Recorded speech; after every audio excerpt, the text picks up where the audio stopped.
6 months. I think this is a really fun webinar. It's a survey of all the many crazy things that Vestries have to do over the next 6 months, and also a brief synopsis of the very best resources that ECF has available to help you do those many things well. Just a word about the Episcopal Church Foundation. We're an independent lay-led organization founded in 1949. We've had many different foci over the course of our years, but today what we do is we empower congregations through visioning and planning, leadership and development, and raising financial resources for ministry.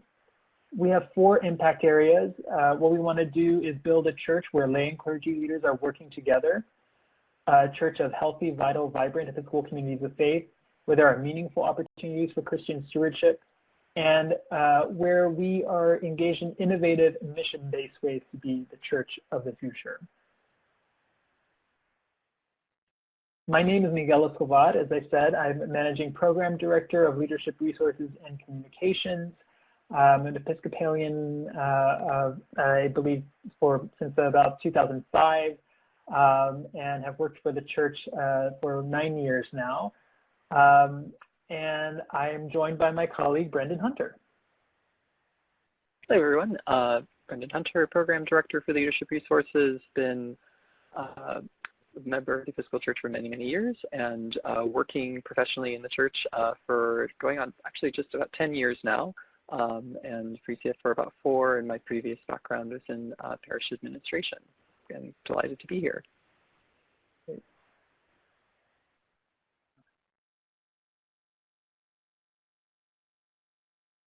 So before we get started, it's a practice that we do as we preach, that before we start into any of our work, that we take a brief time for some prayer and reflection. So I know we all have busy schedules. Perhaps it's been a rush to get in front of your computers, but I ask you just to take a deep breath with me and join me in this prayer. So the Lord be with you. Also with you. Let us pray. O God of peace, who has taught us that in returning and rest we shall be saved. In quietness and confidence shall be our strength. By the might of your Spirit, lift us, we pray, to your presence, where we may be still and know that you are God. Through Jesus Christ our Lord. Amen. Amen. Amen.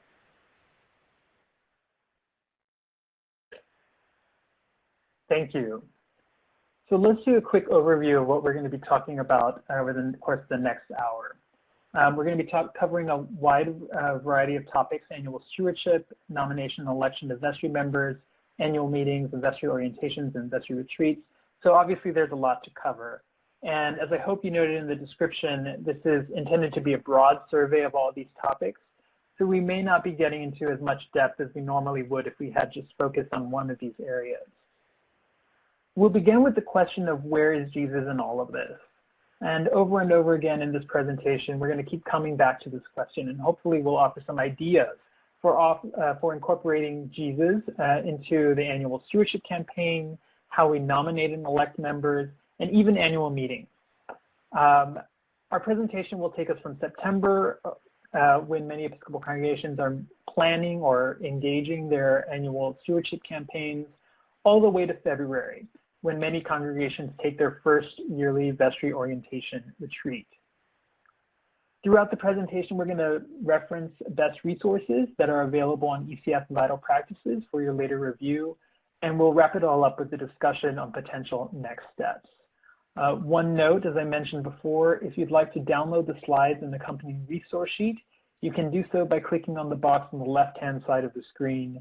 We'll be referring to each of these throughout the presentation. So let's begin. And I want to begin by talking about a blog post, the blog post by Greg Seiler, who's the rector of St. George's Episcopal Church in Valley Lee, Maryland. For those who didn't have a chance to read that, Greg argued for the importance of connecting everything we're doing over the course of this busy season back to the reason for the season. The post is about how Greg ran into a friend who has moved on from her Episcopal congregation to another local church. When she asked when he asked her what made her leave her parish, she described a situation that probably many of us can identify with. She says that she felt overworked and not without stress when she'd leave on Sunday mornings, nickel and dime for various causes, a never-ending capital campaign just to fix the leaks in the building we have, she mentioned later. The list goes on and on. But the crux of the story has to do with an even deeper reason. When pressed, she notes that in the midst of all this busyness, Jesus was never really mentioned in the food pantry or at committee meetings, only on Sunday mornings in worship. It was never really tied together to be about God and us and Christ. So as you look and think about all that you and your congregation is doing this season, we want to ask, is Jesus visible and present? Our hope today is to offer some ideas for incorporating the reason for this busy season back into the many milestones that we'll cover over the next few months.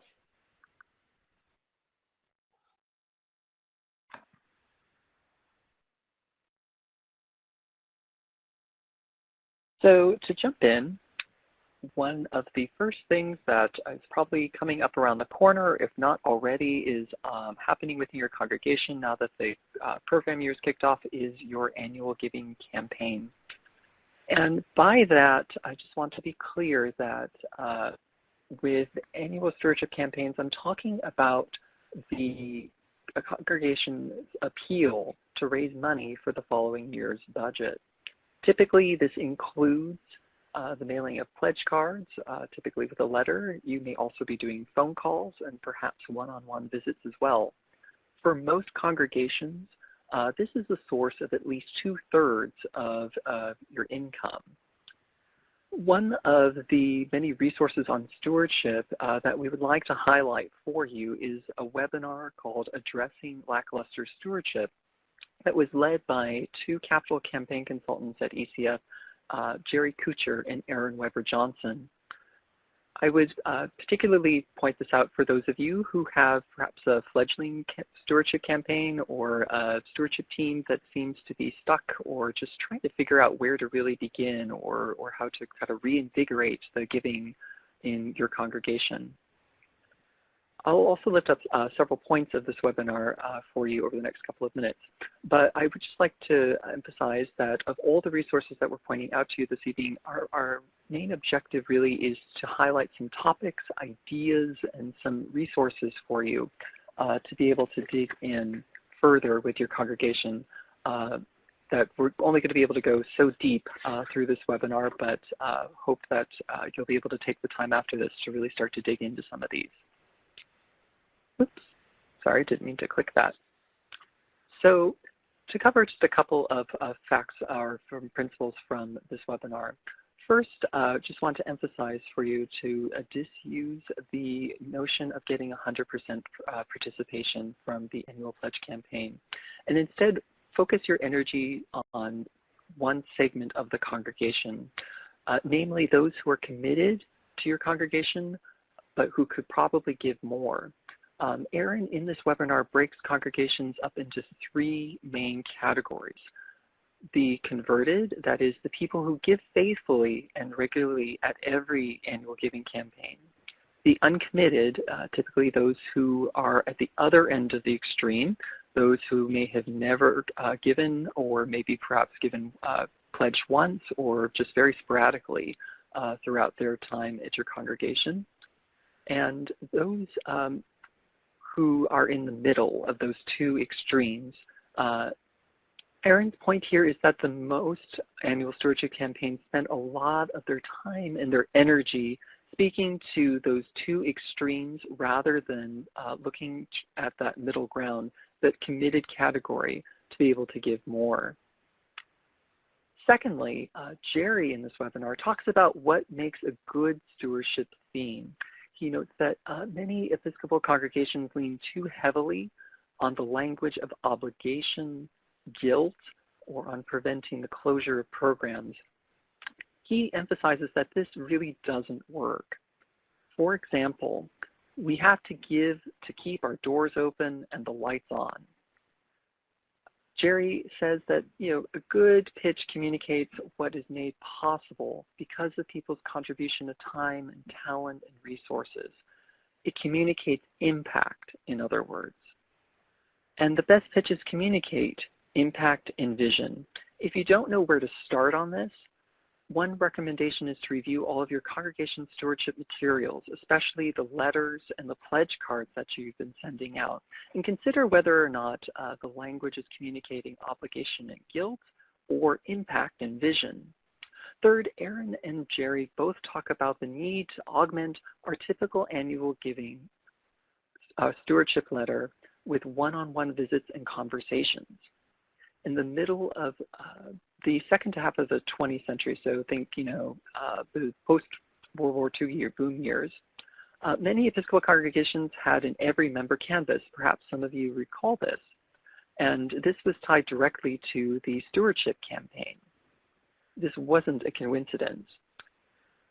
If an every member canvas is not possible or even conceivable for you at this time of the year, perhaps you could consider focusing on a particular group. Who might that be? Try to look at that middle group of committed congregants who are most likely to increase their giving throughout this year or next year.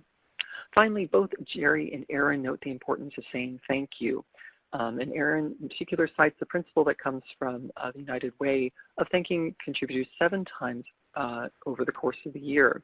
Another mantra that I'm familiar with and advocate for folks is to thank your volunteers 5 times, 5 different ways. Maybe if you're already doing a couple of different ways, maybe 7 times, 7 different ways. And this doesn't have to be terribly complicated.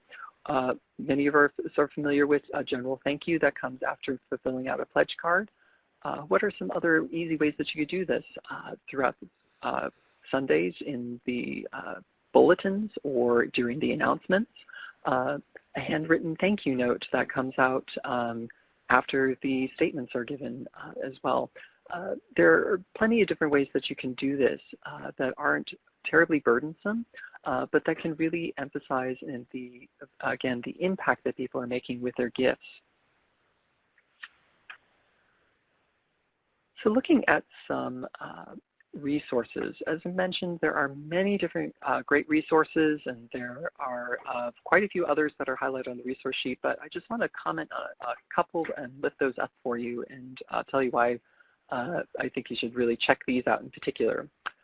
Laurel Johnston's Model Intentional Giving is an article that is further back in our archives, but it shares stewardship practices from a research study that really is what I would consider timeless. Laurel talks about 6 stewardship practices that have been used in thriving Latino congregations that really are applicable to every Episcopal congregation. In the research, and this is just really interesting, some of the discoveries included the importance of open and frank discussions about money and the ability to help people understand how their giving is tied to ministry. So definitely check that out. David Posterero's in Lessons from an Annual Giving Campaign, in that he shares how an annual stewardship campaign became more than just about money at Trinity Cathedral. And how it became about the shared ministry of all the baptized. In this article, he shares examples such as how a part of their stewardship campaign included a component during their Sunday morning worship when people gathered and would affirm their faith by reciting the 5 vows of the baptismal covenant together. I've already spoken to you about addressing Lax Lutheran stewardship campaigns, but would also like to highlight for you year-round stewardship, talking about money, led by Chris Harris, now at St. Bartholomew's in the Diocese of San Diego. Chris focuses on the intersection of personal financial wellness and personal stewardship and how to engage discussion and reflection on this topic. Really interesting, he provides also a number of great resources that you could use for adult forums or other discussions, or perhaps if your church has a book club or study that you could also incorporate into your Christian formation. Finally, 2 other different resources but are really great is another one from Laurel Johnson, which is a checklist for your annual giving campaign. So if you're trying to move into more of doing year-round stewardship and trying to figure out where to plug things in, this checklist will help be able to sort of pinpoint ways in areas that you might want to be able to incorporate that into the life of your congregation. And All Saints Mad Lib Pledge Card is a very clever and very fun way to fill out your pledge card that focuses on the mission and vision of your congregation. So if you're looking to add some fun or some humor to your campaign, definitely check out this resource for that Mad Libs pledge card. So we've talked for a little while and would like to hear a bit from you. There's always great wisdom in the room, and we've got a wonderful group gathered this evening.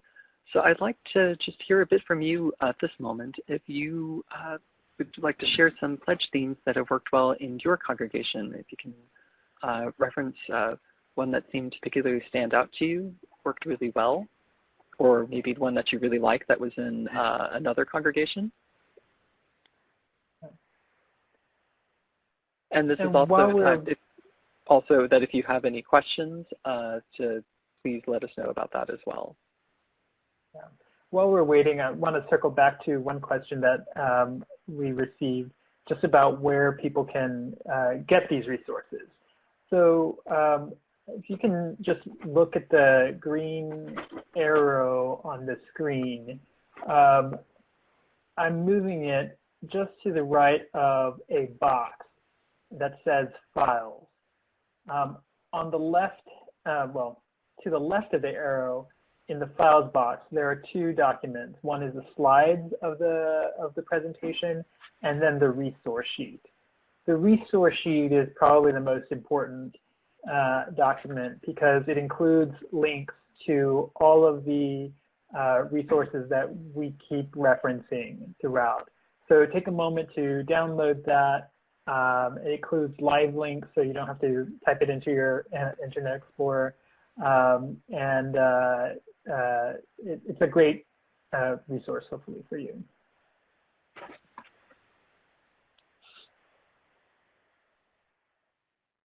So Ellen shared that in her congregation, asked the members to pledge time, talent, and treasure to get a fuller commitment to the parish. That's a great start to start looking at, again, ways that resources come together to commitment to the parish. Keith is recommending TENS for their resources. They definitely have some ideas that you can use to implement into your congregation. They both have free resources and paid resources. So TENS, if your diocese is a member, you can enter that in, or sometimes individual congregations will be members, and you can get all the member resources for those. So check that out from your diocese if you're interested in that, as well as some of their free resources for everyone.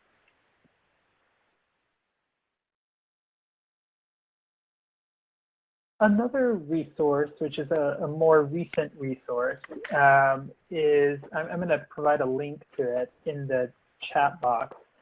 It's a message actually from the ECF president about grounding one's annual stewardship campaign in hope as opposed to fear. And he points out that sometimes our stewardship campaigns are grounded in anxiety over, how do we keep the lights on? And instead, there's a lot of evidence that shows that many of the most effective annual stewardship campaigns inspire hope and convey the impact of what our communities of faith will be if people make a greater commitment of, as Ellen noted, time, talent, and treasure. In addition to just below that message, there's also a compilation again of resources, many of which are in the same resource sheet that will help with that sort of hopeful focus.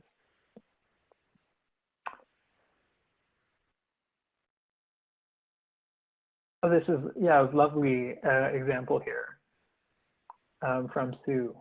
Thank you. That's really wonderful with that, handing out the plants with that visual as well. That's awesome. Great idea. If you have any others, well, please share those in the chat box, but we'll continue to move on with our next section. So I noticed a few folks said that they're particularly anxious about nominating and electing new vestry members, and with good reason. This is one of the tougher things sometimes to do each year, in that we have empty spots on the vestry, and depending on how the process goes, we may end up dragooning people into joining or not. Sometimes also this is a haphazard process, and so one of the points of this slide here is to just talk about ways in which it can be less so, and in fact much more strategic. So what I want to show you is several articles written by Janie Kurt Morris, who is a rector in the Diocese of Texas. And their congregation has developed a really thoughtful process for nomination and election of new vestry members. In this article, she talks about how they emphasize the nomination process rather than the election process, which follows both hers as well as many Episcopal congregations' practice of only nominating the same number of individuals as there are seats up for election. This entire process hinges on getting members of the congregation to attend a 1-hour vestry discernment session, which is repeated, I believe, 2 or 3 times for people's convenience, held in the months prior to the annual meeting, which obviously means these months. These sessions are focused on giving folks an opportunity to discern, is this something that God wants them to do?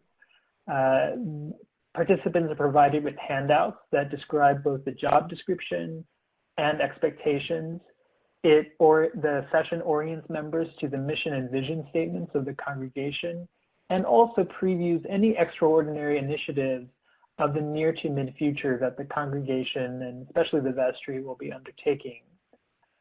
Participants are asked to send their replies in 2 weeks after thoughtful consideration, and these replies are recorded for future processes, because someone will possibly say, this sounds very interesting to me, but this year, having reviewed all the expectations, it's not really possible for me. So that means that they're prime candidates for next year when we're facing the same sort of question. Furthermore, she points out that even whenever people decide that this is not something that they want to do, it's an important educational opportunity for people in the congregation to understand what is happening in the life of the congregation, and also what it means to be a vestry leader. So obviously one of the critical pieces here is getting people to actually attend these sessions, and Janie notes that she gets the word out through many means that are, I'm sure, familiar to you: email, newsletter, bulletins, but also by conducting one-on-ones with potential leaders in the congregation. And I'm going to just talk a little bit about how we identify leaders. So as we go to the next slide, I want to ask participants to type into the chat box whether their congregation could hold something like a discernment session for potential vestry leaders. Just let us know, yes or no, whether this is something that you might be willing to try out this year or next. And as we wait for people's responses, I want us to think about how we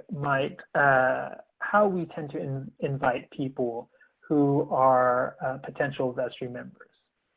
There's this great quote, which I will not read to you on this slide, but it just, again, underscores the fact that we should have some criteria and some thoughts about who we are looking for. And emotional maturity is certainly a part of it. She notes that we shouldn't get trapped into fixing someone even when we're really anxious or desperate to get that one more vestry candidate in the mix. There's another resource, which I'll talk about in just a moment, presented by Ella Alkencloth, who is the director, former director of the Leadership Development Initiative in the Diocese of Massachusetts. She presented a webinar for us a few years ago called Identifying and Recruiting New Leaders. And her point is that we need to focus on those who have capacity, those who bring others along, those who demonstrate passion and commitment, and a learning bias, which is to say that they see mistakes, or some might even use a strong word as failures, as an opportunity for growing. We want to pick out people who are dependable and reliable, as well as those who are willing to imagine a different kind of church. She also asked a really great question, which I've kept in mind, both in terms of recruiting volunteers, but also in terms of hiring. Who is the person whose name is always coming up who you haven't met yet?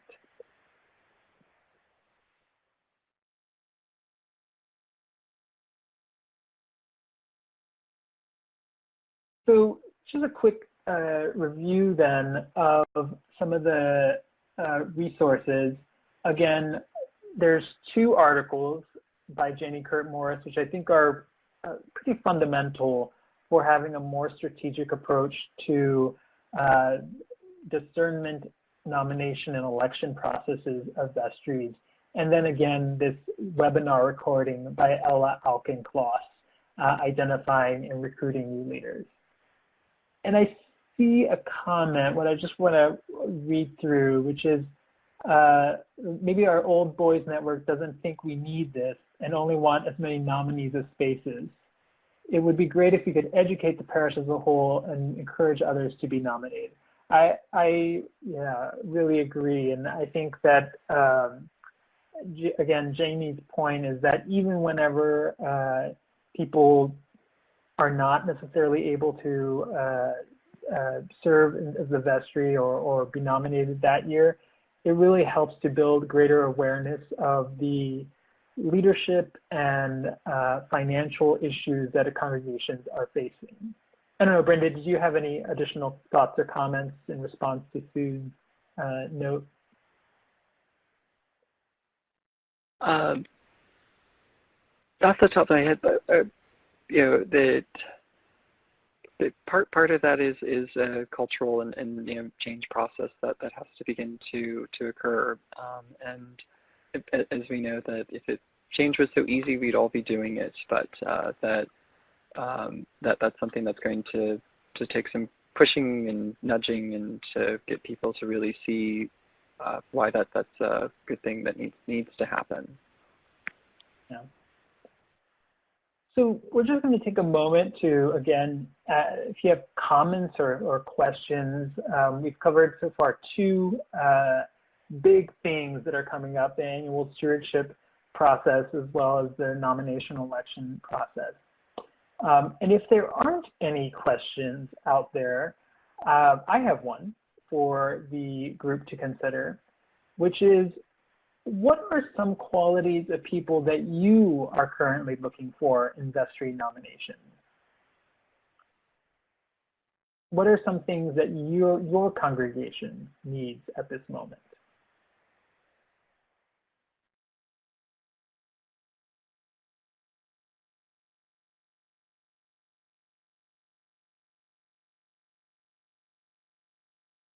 And I hope, well, possibly someone will write warm bodies, but hopefully we want also something more than just a warm body.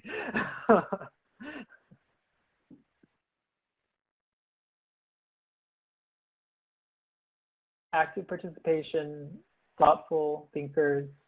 Yep.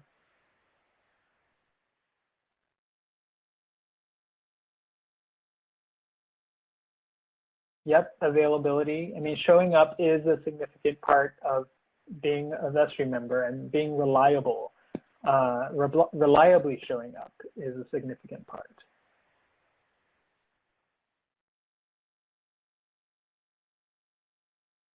This goes beyond the scope of our presentation, but one thing that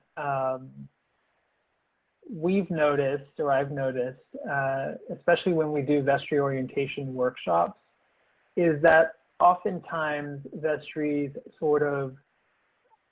they have this established number of vestry seats, let's say 12 vestry members.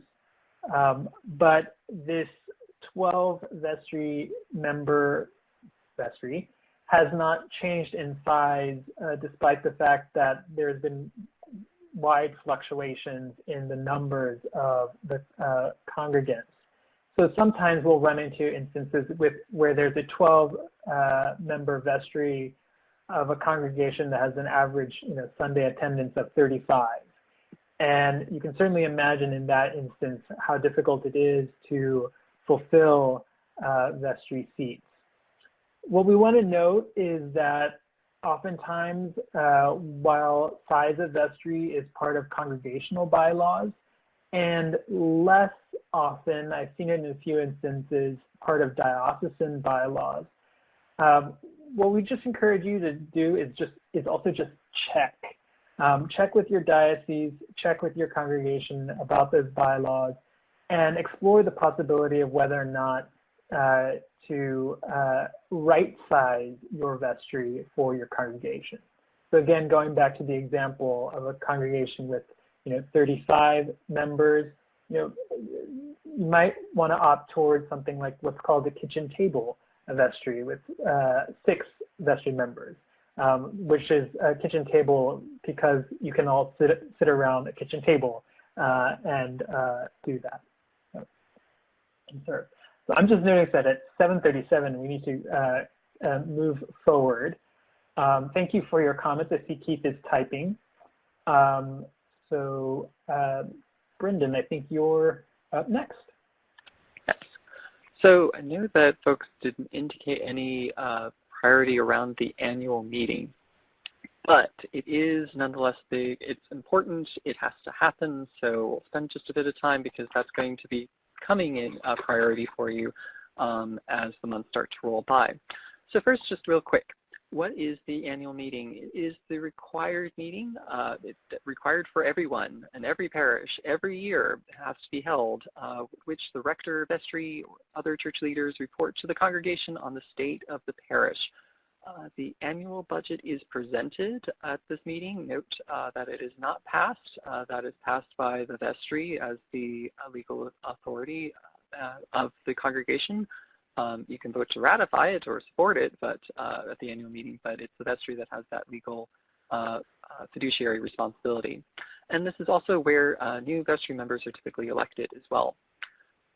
Generally, this is you're looking to meet the requirements of your state law for nonprofits.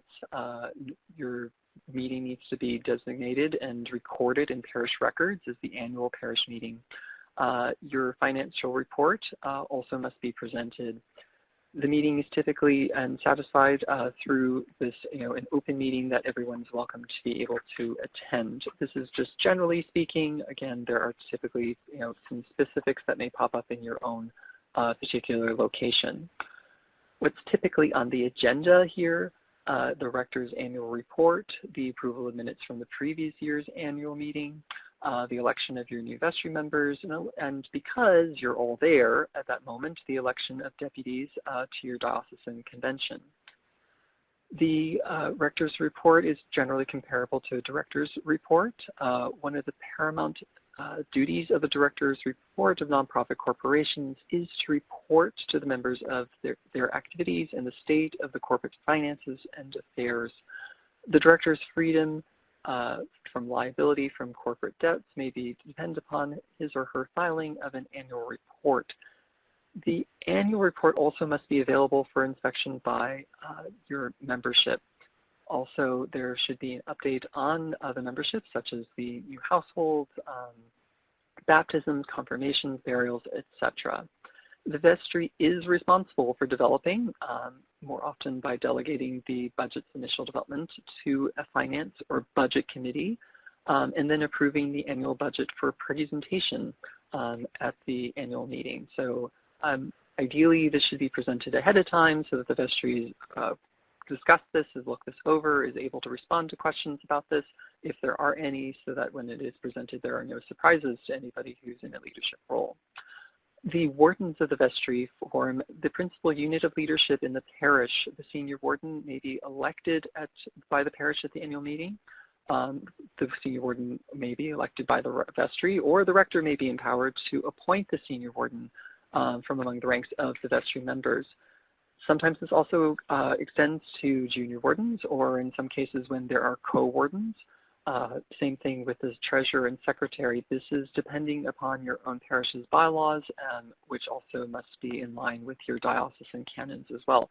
So just because we think it's always, just because it's always been done in your congregation, doesn't necessarily mean that the way it has to be done. So there may be some room there for doing things differently.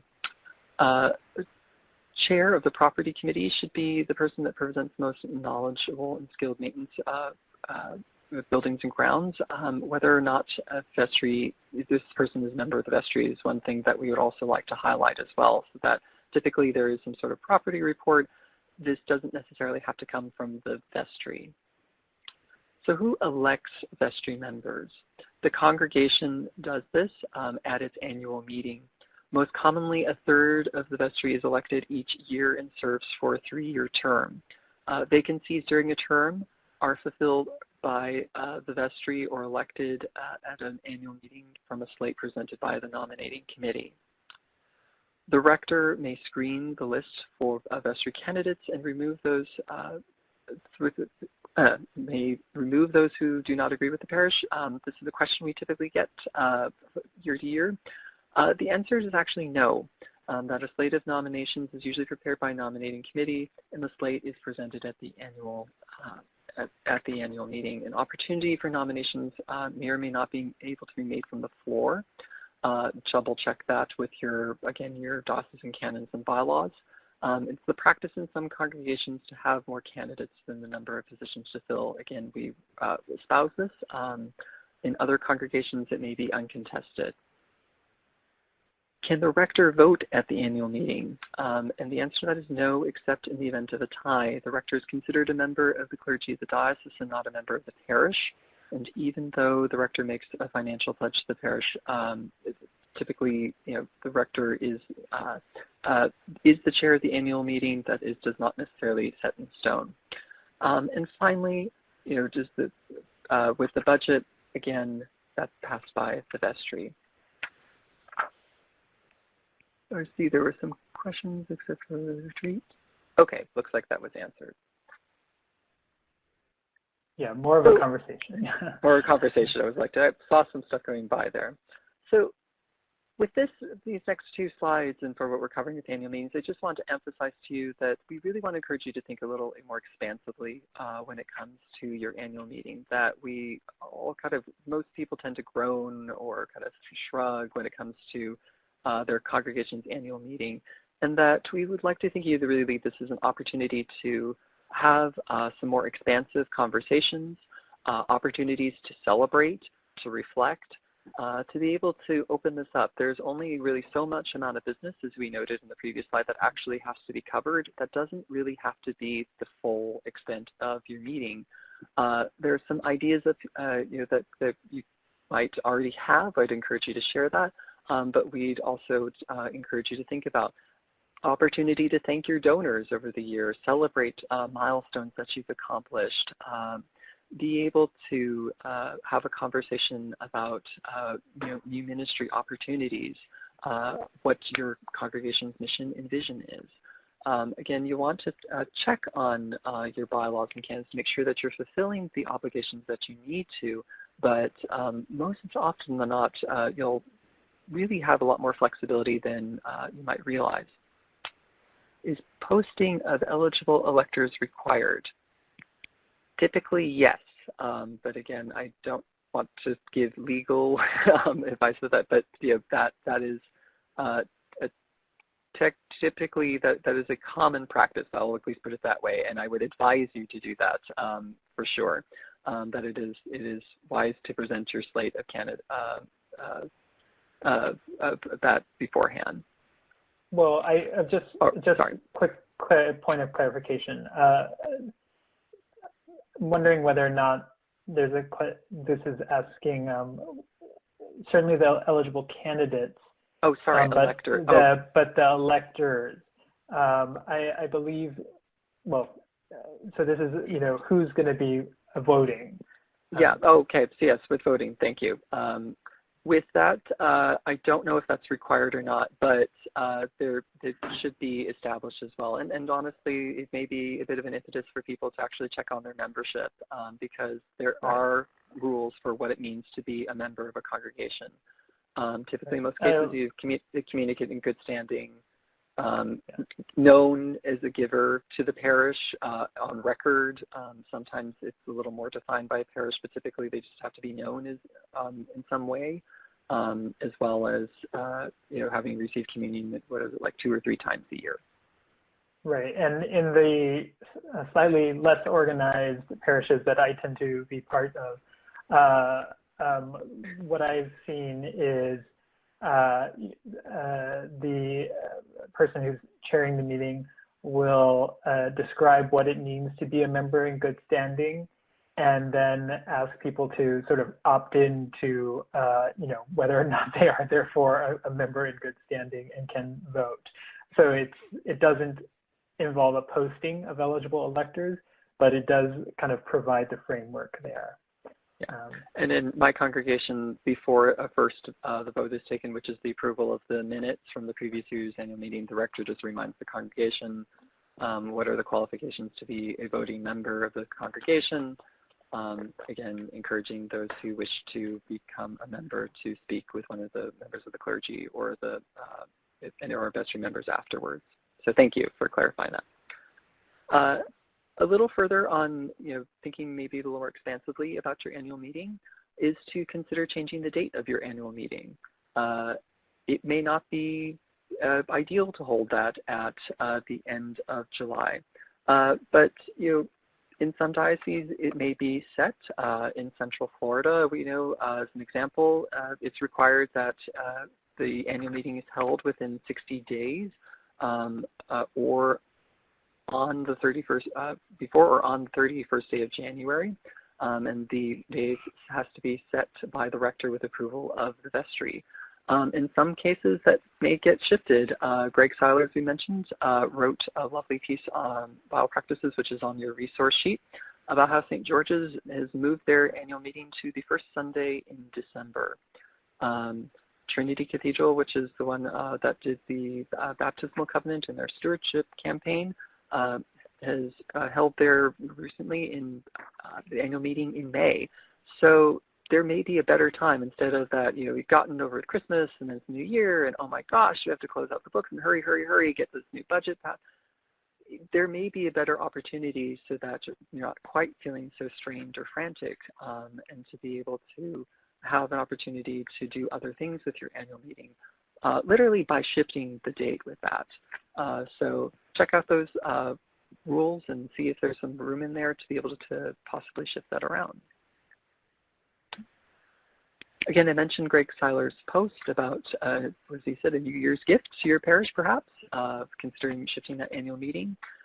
Changing the scorecard is a piece by Nancy Davidge that just encourages you to think a little more broadly about your reporting and your numbers. We all know that there's required information that needs to go into your parochial report, your average Sunday attendance, otherwise known as ASA, pledge plate, baptized members.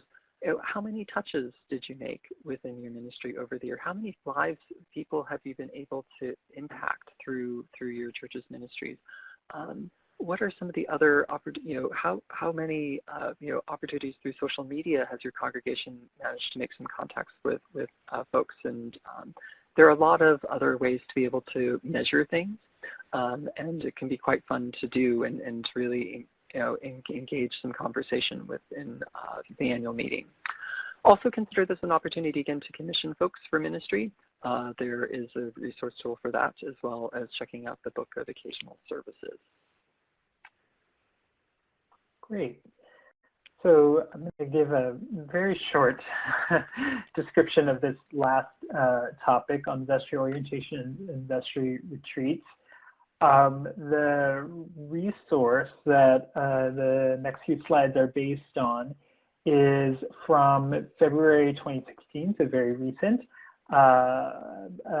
Nathan Kirkpatrick, who works for Duke Divinity School as Episcopal priest, led a webinar called Making the Most of Your Vestry Retreat.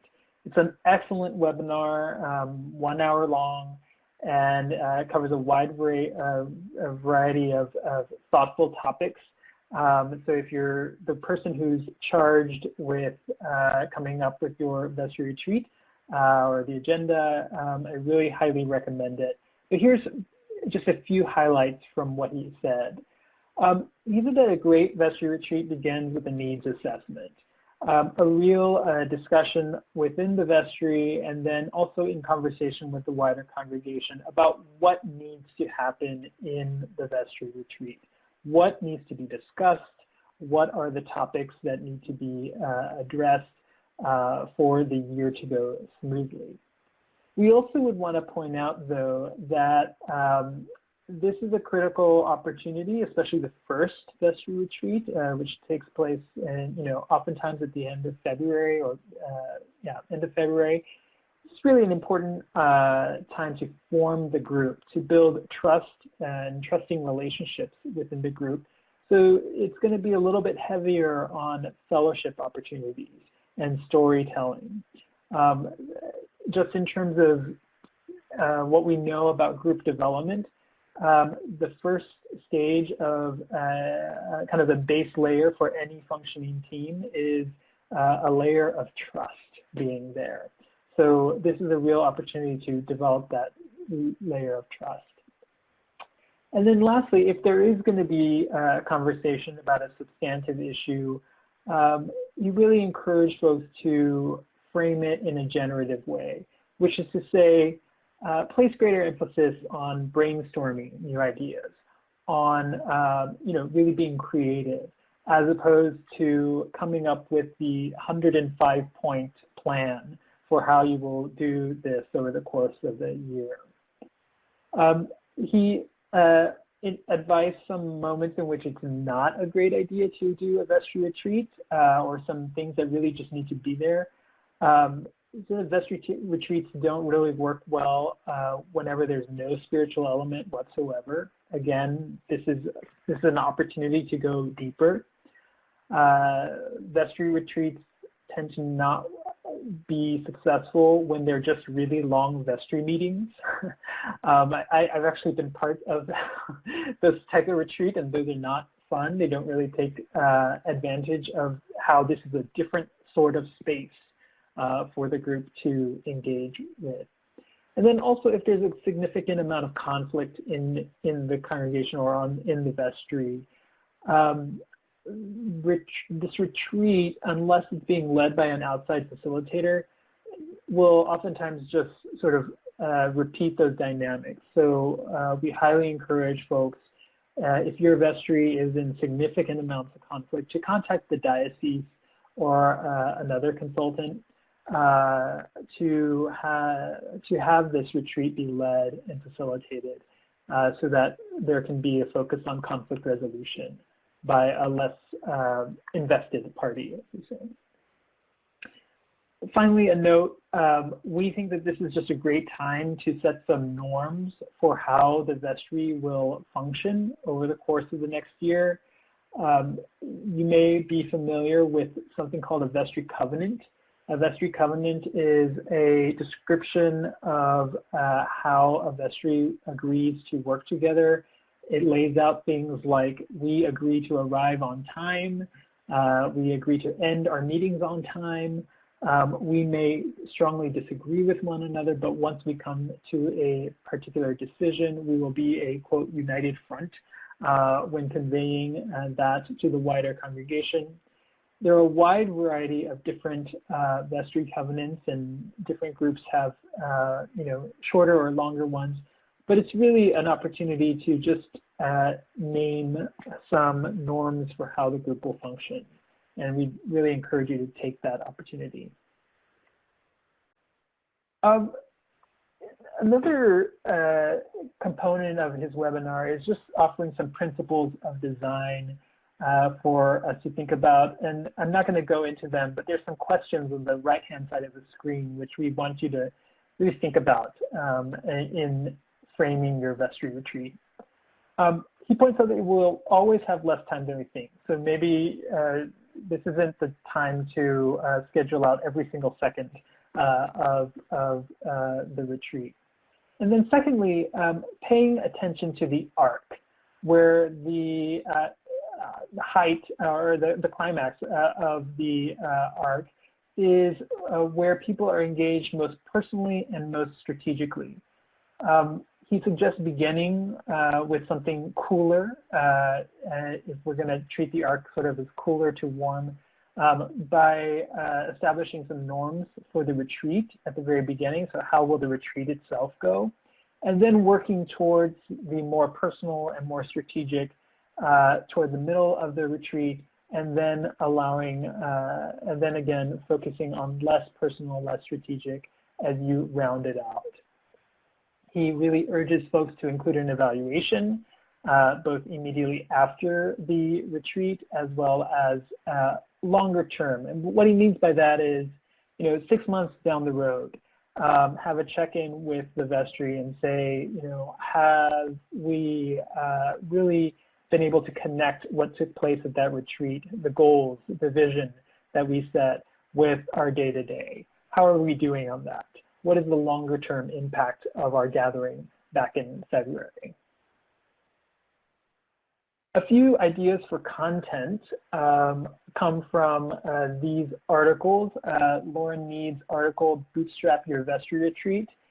Lauren Mead is the former director of the Alban Institute, and he wrote this article particularly for congregations that are small or do not have enough resources to do a full-on, day and a half retreat at a conference center. This is an article for congregations whose vestry retreats will take place in their parish hall and will be half a day. It's a series of questions for the senior members of the vestry, and then the middler members of the vestry, and then the new members of the vestry to answer about their expectations, about what has worked really well, what didn't quite work very well, as a means of really providing a deeper sort of orientation for new members. The second article is by Anna Olson, who's a rector in the Diocese of Los Angeles, called A Snapshot of an Urban Neighborhood. And what she does here is she lays out a framework by which vestry members pair off a 2x2 and go into the neighborhood to take pictures of what they see. In her congregation, they then returned and uploaded those photos to a projector and had it running in the background for the rest of the vestry retreat. And again, it provided a real opportunity for contextualization of what we're talking about in the parish. So here are many other resources. I'm just very aware of the time, so I don't want to dwell too much on this. Again, I think Nathan Kirkpatrick's webinar is really one of the best resources that we have, so I want to underscore that. And we are almost out of time in terms of discussion on next step, but Brenda, do you want to just say a few words about next steps here? And Brendan, you are on mute. Thank you. So we have a couple of slides for some suggested next steps on there. Just encourage you before wrapping up this evening to look through some of these lists. Think about it, look through your notes that you've taken, and consider what one or two things might be able to implement over the next couple of months. We know that this has been throwing a bunch of resources and a bunch of ideas at you, but consider what you might be able to do. Is it going to be thanking people, your contributors to and pledgers 7 times next year, 7 different ways? Is it going to be looking at organizing a vestry retreat if you don't already have one? Might you just sit down as a vestry and form some norms or covenants, or commit to reviewing one of the webinars, or together as a group? So just pick out where that can be and commit to making that happen. I know we got a couple of questions. Miguel is answering that one right now, but also would encourage you to put your questions in there. We can answer those here, or if you have to head off, we're happy to answer those via email. We're just a quick email or a quick phone call away to be able to discuss things with you. But want to thank you all again for taking the time out of your busy schedules to be here for this webinar. Do note that in your inbox at this moment, there will be a link to a survey. Please take just a couple minutes to be able to fill out that survey. We use all of your feedback to evaluate this webinar for ways to be able to improve that, as well as developing other content for other webinars as well throughout the year. So your feedback is read, it is taken, it is really, really important for us, and really want to emphasize that this just a couple of minutes is really important for us to be able to hear back from you. But thank you all again. This is a pleasure being with you, and we hope that this is helpful for your vestry and your ministry, and God bless and Godspeed in your work. Great. Thank you.